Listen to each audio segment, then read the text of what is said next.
Hey guys, Assalamu alaikum. Hopefully, all of you well. Alhamdulillah, I'm also fine. Alhamdulillah, fit and fine because nowadays weather is literally good and I'm feeling this weather. So guys, আজকে আমি আবারও চলে আসলাম আপনাদের সামনে dear to স্ট্রাকচারটি নিয়ে।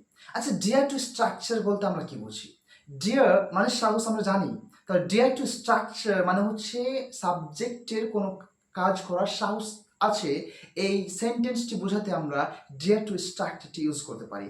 আচ্ছা, তার আগেই বলি আমরা কেন স্ট্রাকচারগুলো শিখবো? এই ছোট্ট ছোট্ট স্ট্রাকচার শিখে আমাদের কি লাভ, আমাদের বেনিফিট কি?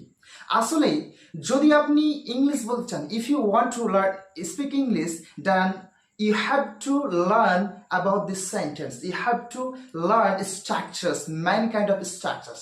That's what I'm teaching you.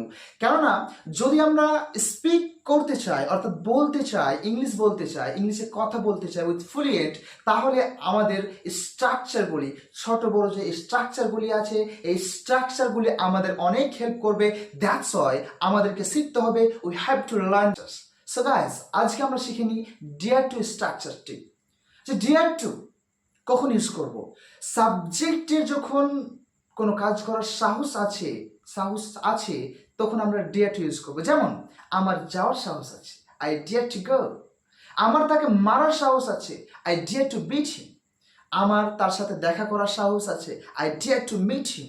আমার কালকে মালদা যাওয়ার সাহস আছে, I dare to go to Malda tomorrow. তাহলে আমরা বুঝতে পারলাম যে ডিয়ার টু মানে হচ্ছে সাবজেক্টে যখন কোনো কাজ করার সাহস থাকবে তখন আমরা ডিয়ার টু সেন্টেন্সটি ইউজ করব। Thank you for watching this video. Thank you. আসসালামু আলাইকুম এভরিওয়ান।